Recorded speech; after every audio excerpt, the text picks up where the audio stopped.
Olá, meus queridos, sejam bem-vindos à nossa reflexão de hoje.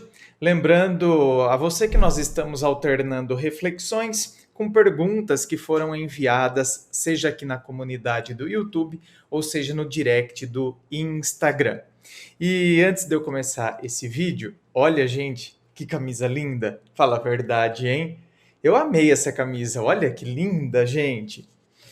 Eu ganhei dela, lá de Portugal. Ela mandou até uma cartinha, olha que bonitinha. Olá, André. Antes de mais, parabéns. Tal como prometido, envio uma polo tamanho S no seu aniversário e como uma enorme homenagem.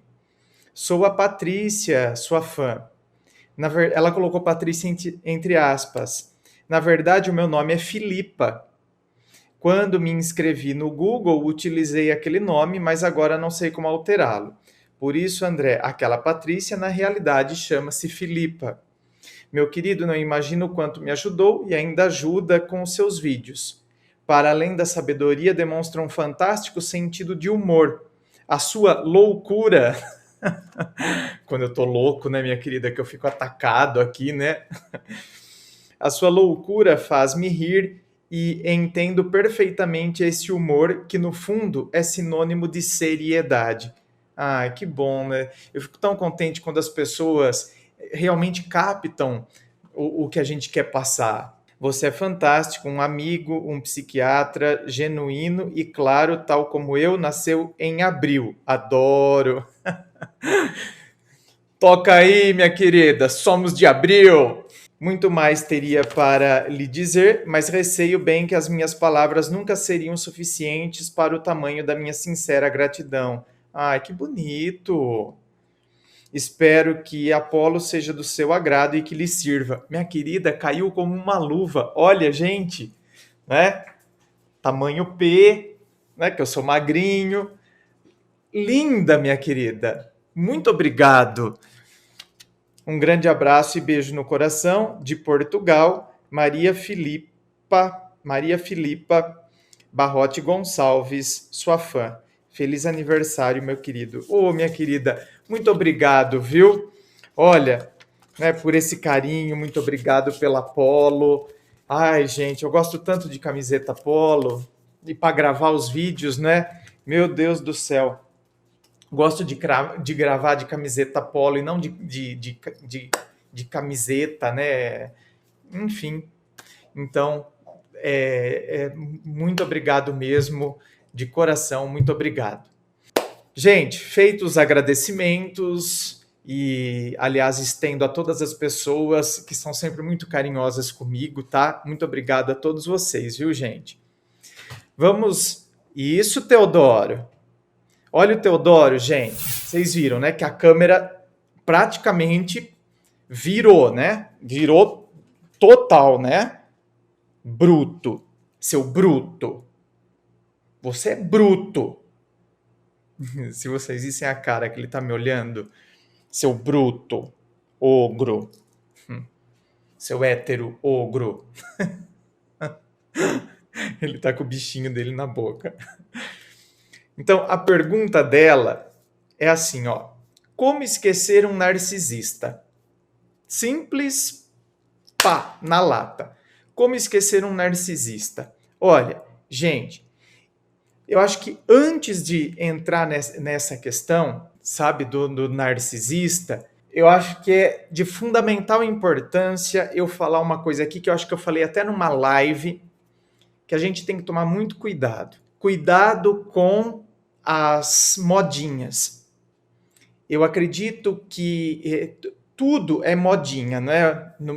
Então, a nutrição passa por modinhas, a língua portuguesa, a filosofia, às vezes passa por determinadas modinhas, tem determinados autores que ficam na modinha naquele período. Então, a gente tem que tomar cuidado. A nutrição, o que eu falo de modinha, às vezes na nutrição, por exemplo, agora a modinha é comer linhaça. Então agora todo mundo come linhaça, meu Deus do céu, né? Todo mundo. Não estou falando que a linhaça não seja boa. tá? Então aqui, pelo amor de Deus, não distorçam o que eu estou dizendo. Só que naquele momento vira modinha, assim como outros alimentos viram vilões. Então, o ovo teve uma época que era vilão. Agora, meu Deus do céu, você tem que até enfiar ovo pelos olhos, né? Pelos ouvidos. Sai com 2 ovos aqui, né? Então, quer dizer, cara, e a psicologia, né, não escapa também muitas vezes das modinhas. Então, hoje o que está em moda é o tal do narcisista. Nossa, então porque narcisista, narcisista. Se vocês deem uma parada para analisar. Eu outro dia parei para analisar. Gente, não tem um vídeo meu que está indo ao ar no YouTube que não tenha que não apareça pelo menos uma pergunta de alguém falando lá, porque eu me envolvi com um narcisista. 4 anos atrás, a modinha era psicopata, porque eu me envolvi com um psicopata, porque então, aí, sabe, é igual signo. Eu leio aquelas características e eu me enquadro naquilo ali. Então, eu já classifico, rotulo, é narcisista, é psicopata, não que não haja. E eu acho que é interessante, né, haver as classificações, até para a gente conhecer as personalidades e os transtornos de personalidade que existem. Só que aí é que tá.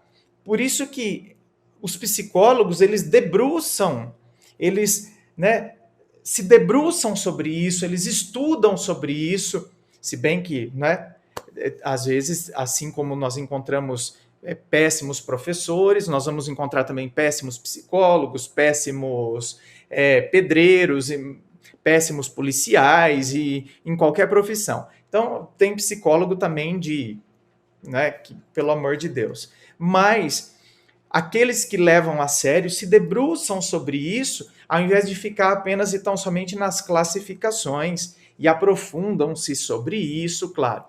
E as pessoas que não têm o conhecimento na área, muitas vezes ficam apenas e tão somente no senso comum.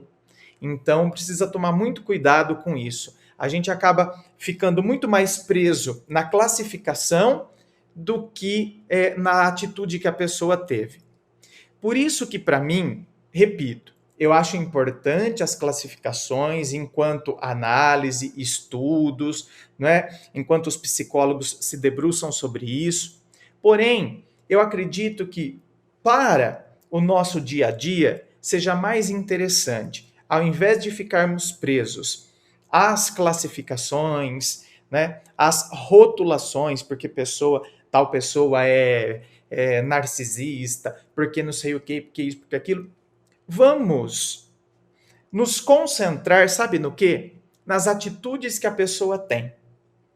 Quais têm sido as atitudes daquela pessoa em relação a mim? Vamos nos concentrar nisso. Vamos esquecer as rotulações. Como que aquela pessoa tem agido em relação a mim?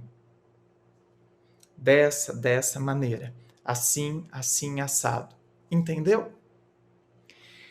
O que eu considero que é um relacionamento saudável?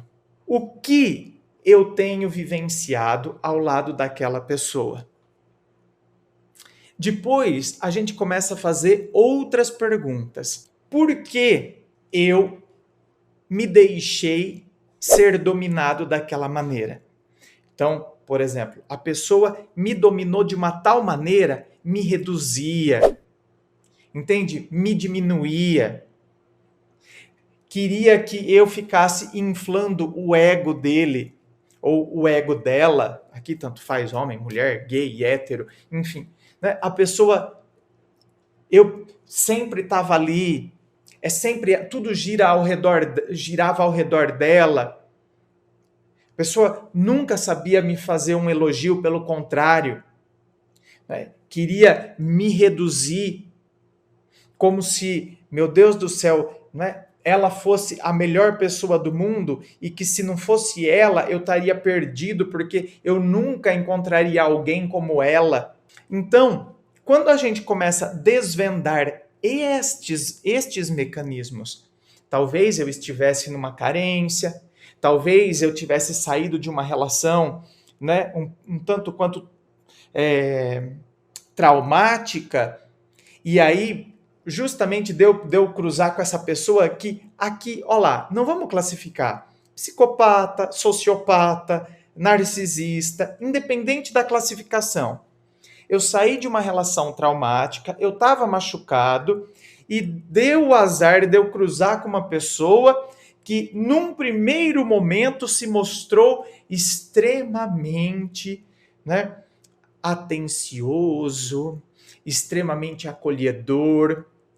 Só que depois, quando percebeu que eu estava ali e eu fiz esse contraponto, quer dizer, eu saí de uma relação tão traumática e agora encontro, parece que agora eu descobri o príncipe ou a princesa, né? Descobri, nossa, meu Deus do céu, o oásis no meio do deserto. É aí que depois, então, eu começo a perceber que aquele oásis era apenas e tão somente uma miragem.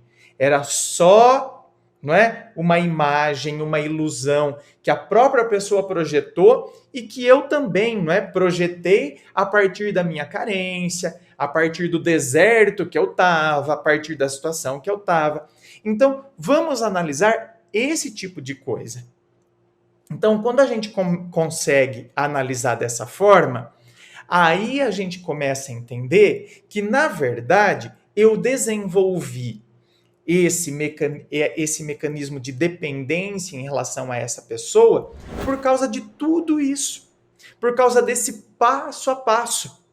Né? Projetei uma relação oposta do que eu vivi ao relacionamento anterior, ou ainda que eu não tenha saído de um relacionamento anterior, fazia muito tempo que eu estava me sentindo sozinho, sozinha, então eu estava me sentindo vazio, e aí de repente aparece essa pessoa que se mostra de uma tal maneira, né? Olha lá, eu estava me sentindo no deserto da solidão, ainda que eu não tenha, né, saído de uma relação traumática, mas fazia muito tempo que eu não me envolvia com ninguém. Ou estava sentindo esse peso da sociedade que sempre me cobra para estar com alguém. Tá vendo que são esse tipo de análise que a gente tem que fazer para a gente entender, inclusive, o antes. Qual era o nosso momento antes da gente ter entrado nessa relação? Aí depois a gente começa a analisar o início, a maneira como a pessoa se mostrava. Aí, então, depois a gente começa a analisar o durante, a gente analisou o antes, agora a gente analisa o durante. Durante a relação, a pessoa foi se mostrando como, quais foram as atitudes, que tipo de atitude que ela foi demonstrando. E aquilo ali, na verdade, parece que me prendia ainda mais a pessoa, justamente por causa de todo esse contexto aqui, certo? Então, parece que sem a pessoa, ela conseguiu me envolver numa bolha onde eu não acreditava que sem ela eu pudesse ser feliz. Então eu transformei ela no ícone da felicidade. E eu sou um parasita, que eu preciso dela. Então, quando a gente consegue vislumbrar tudo isso, fica fácil, portanto, esquecer. Você está entendendo, minha querida? Então, fui falando tudo isso, olha, para poder chegar agora na resposta da sua pergunta. Como esquecer um narcisista? Para eu esquecer um narcisista, ou aqui, repito, independentemente da classificação que tenha, ao invés de nos apegarmos à classificação, vamos nos apegar às atitudes que a pessoa teve. Eram atitudes de alguém que não acrescentava na minha vida, que trazia, sabe, mal-estar para mim. Então, quando eu identifico todos estes processos, eu percebo, na verdade, que agora eu tenho que celebrar o distanciamento desta pessoa. Ela jamais é a pessoa que poderá, né, acrescentar felicidade à minha vida. Olha o que eu disse, acrescentar. Eu não disse trazer. Então, porque a gente tem que perceber os termos. Acrescentar felicidade à minha vida. Quando eu digo que alguém tem que acrescentar felicidade à minha vida, é porque eu tenho que ser feliz comigo. E o outro vem acrescentar essa felicidade. O outro, ele vem somar isso comigo. Então, eu entendo que sou eu que vou construir e edificar a minha própria felicidade. Então, é nessa hora que eu começo a deixar, entendeu? Eu vou olhando no retrovisor da minha vida e vou vendo a pessoa cada vez mais para trás, cada vez mais para trás, e eu vou avançando cada vez mais. E eu vejo que aquela situação que até então me assustou, sabe quando você tá, já que eu dei o exemplo do retrovisor, sabe quando você tá dirigindo e você tem que desviar, sei lá, de um cavalo, de uma vaca, e você toma aquele susto, e aí você vai olhando para o retrovisor e você, aquilo, o seu coração tá que, meu Deus do céu, você, né? E aí você vai vendo o cavalo que foi ficando lá atrás, graças a Deus não aconteceu nada, é mais ou menos assim. A gente desvia, entende? A gente consegue enxergar e a gente vai deixando no retrovisor da nossa vida aquela situação que até então, sabe, estava tirando nossa paz de espírito. E agora a gente começa a olhar para o para-brisa. Ou seja, eu tenho que olhar para frente, não é? Eu não lembro quem que deu esse exemplo uma vez num programa de TV, se eu não me engano, não vou lembrar quem, mas eu achei extremamente interessante. O para-brisa, olha o tamanho, né, do para-brisa, ou seja, do vidro ali da frente do carro, né? Olha o tamanho. E o retrovisor, olha bem, quantos por cento ele representa do para-brisa? 5%? Só que muitas vezes, na nossa vida, nós fazemos isso. Nós ficamos muito mais concentrados naqueles 5% do que olhar em todo o para-brisa, né, da vida que está por vir. A gente fica concentrado naqueles 5% do que foi, do que a gente tem que deixar lá atrás. Então, não façamos isso com a nossa vida. Vamos olhar para o para-brisa, acelerar, entendeu? E ir em frente. É nessa hora que a gente começa a deixar lá atrás o que tem que ficar lá atrás. Inscreva-se, fico aqui aguardando a sua inscrição, me acompanhe nas redes sociais, Instagram, Facebook, coloco muita coisa lá no Instagram, me acompanhe lá. Muito obrigado, compartilhe com seus amigos, nos seus grupos de WhatsApp, no seu Facebook, se você curtiu, dá o seu joinha. Muito obrigado, beijo no coração e, é claro, um forte abraço.